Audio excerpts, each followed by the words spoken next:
Found shop on Insta boutiques, all them little ass clothes only fit fake booties. Bad bitch, still talking cash shit. Pussy like water, I'm a mother and relaxing. I would never trip on a nigga if I had him. Bitch, that's my trash, you the maid, so you bagged him. I'm a savage, yeah. Classy, bougie, ratchet, yeah. Sassy, moody, nasty, yeah. Hacking, stupid, what's happening? Welcome back to my channel, you guys. Crystal Clear TV. I have so much to talk to you guys about. If you're new, make sure you go ahead and hit that subscribe button, followed by the notification bell, so you'll know every time I post a video.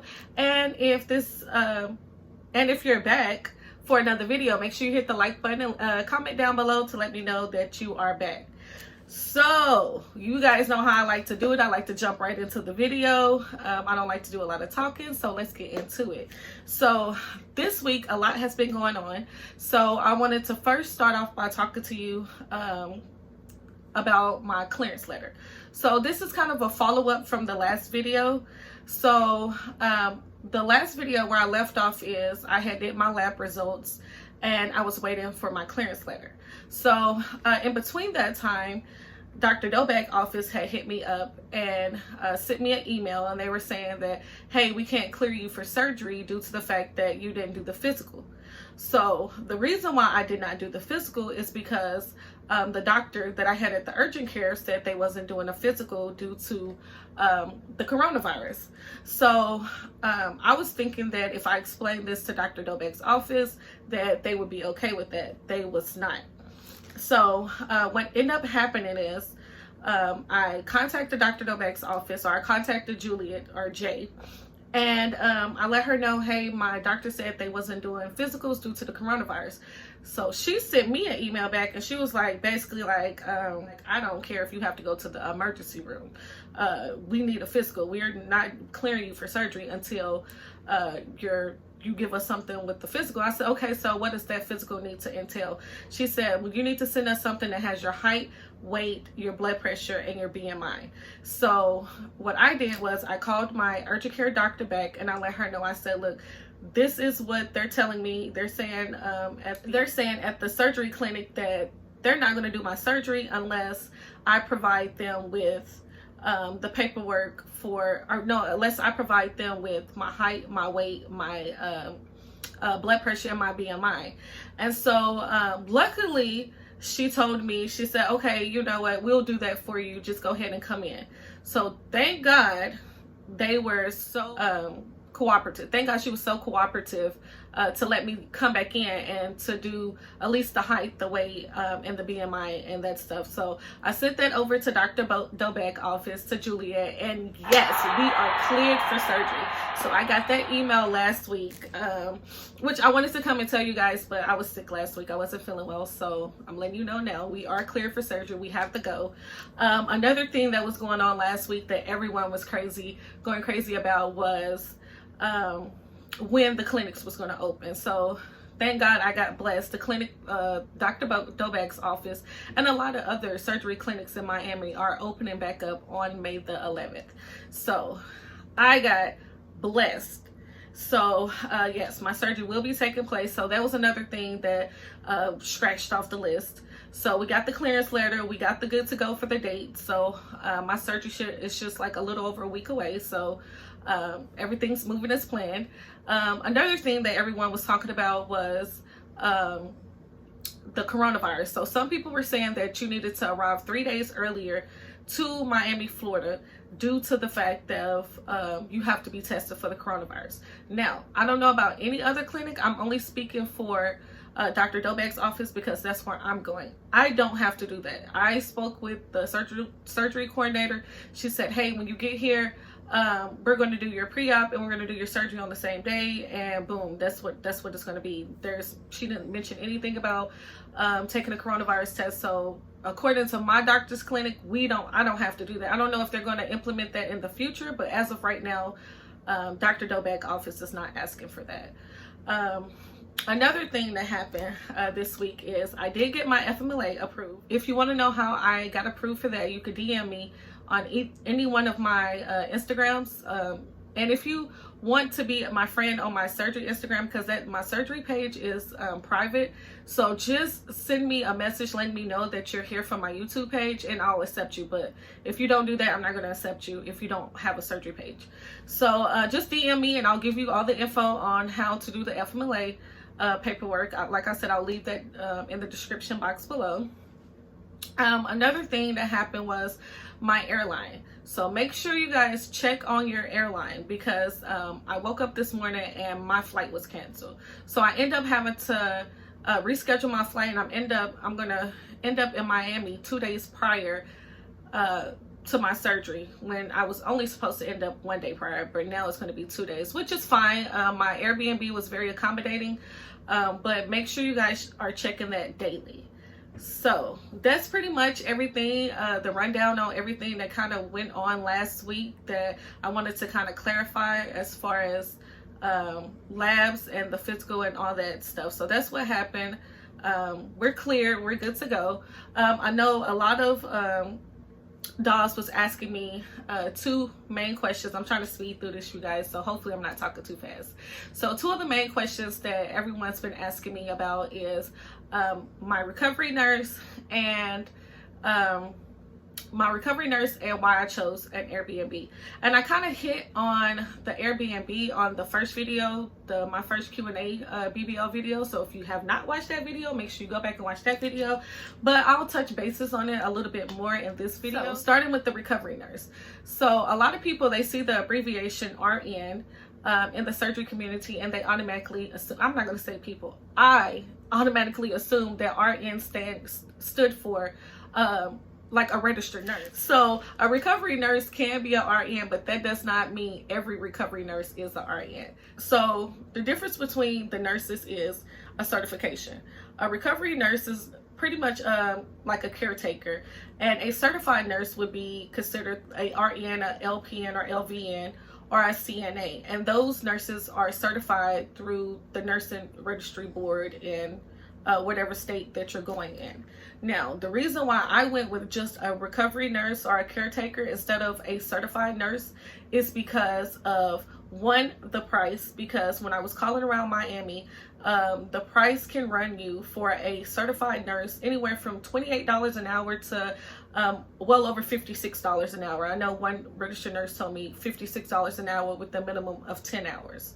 2, the second reason why I did not go with a certified nurse is because of the needs that I want. So with a caretaker or RN, most of the time they will spend the night with you. You can get some that will stay overnight. With a certified nurse, mostly they're not doing overnight care. So with the recovery nurse that I have, she's doing overnight care.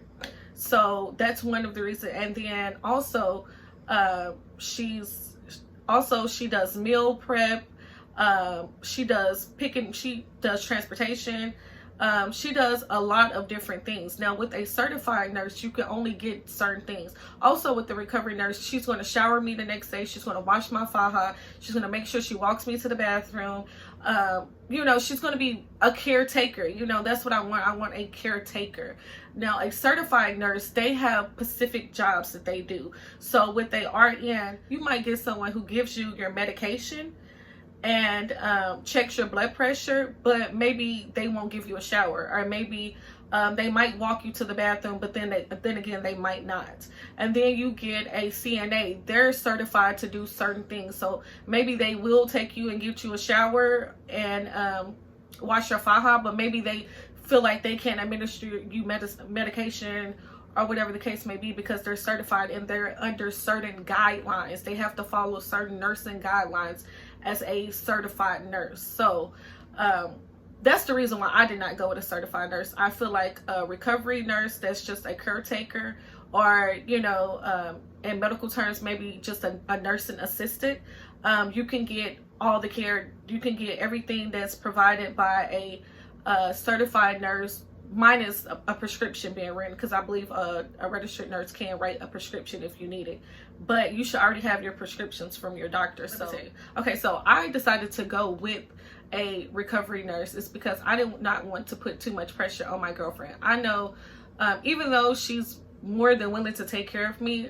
or whatever the situation may be, It's just the fact of she's never had to deal with some type of, you know, a traumatic situation like this. This is going to be a lot of blood, a lot of fluid. I'm going to be, I don't know how I'm going to react. I might be very babyish, maybe very needy.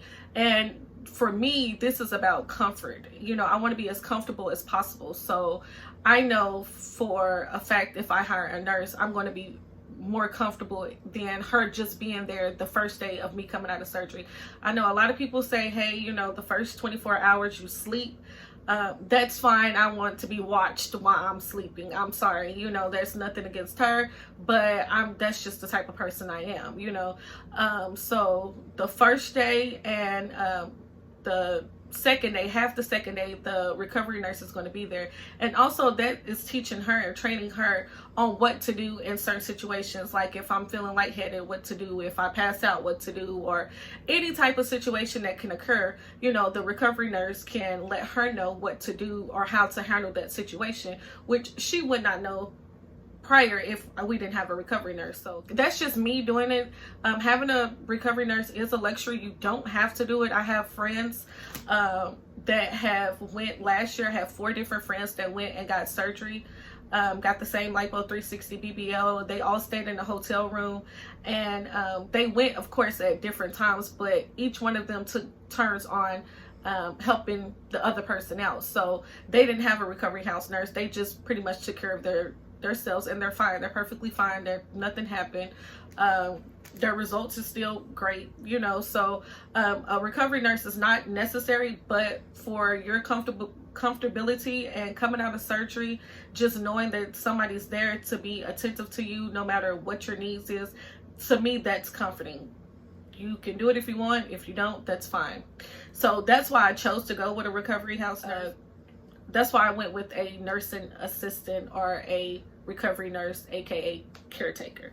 Okay, now as far as the Airbnb goes, okay, so I didn't get, like I mentioned in the first video, I did not do a recovery house due to the fact that I have someone coming with me.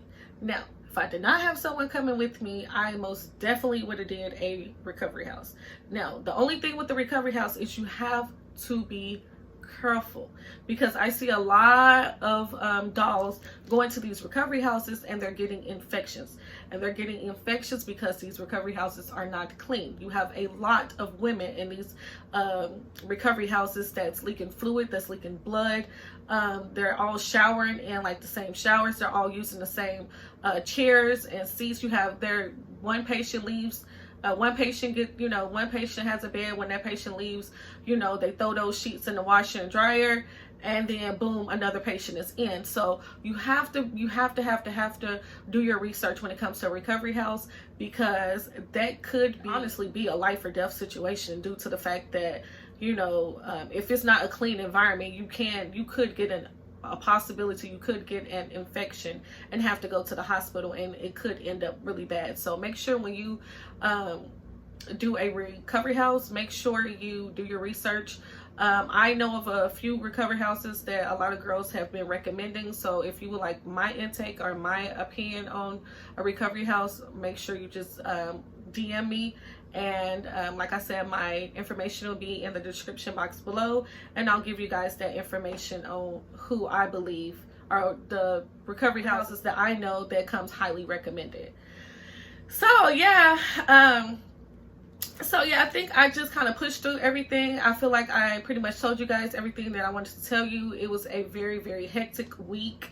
I'm still packing. I am going to do my BBL supply video, but I'm going to wait until I get to Miami to do that video, because I have a couple things that I want to grab once I get to Miami, and I'll explain that to you guys in the video. Yeah, so I think I might have like maybe one more video that I'm going to put out to you guys before I leave. Now, if you want me to let you guys know anything else, then just let me know. But like I said, I should be leaving at the end of this weekend. My surgery should be next week, so I am super excited. Make sure you guys stay tuned. You know, I'm gonna vlog. I'm gonna record everything that happens. I'm gonna give you guys all the raw, uncut, everything, of course. So make sure you hit that subscribe button once again, and make sure you click that notification bell just in case I don't post another video before leaving. Make sure you guys subscribe so you'll know once I do post a video once I get to Miami. Mwah. I love you guys. Thank you so much. Oh, thank you guys so much for my new subscribers. Thank you guys. Thank you. If you have any comments, just please leave them below. Give this video a big thumbs up. Make sure you like, comment, and subscribe.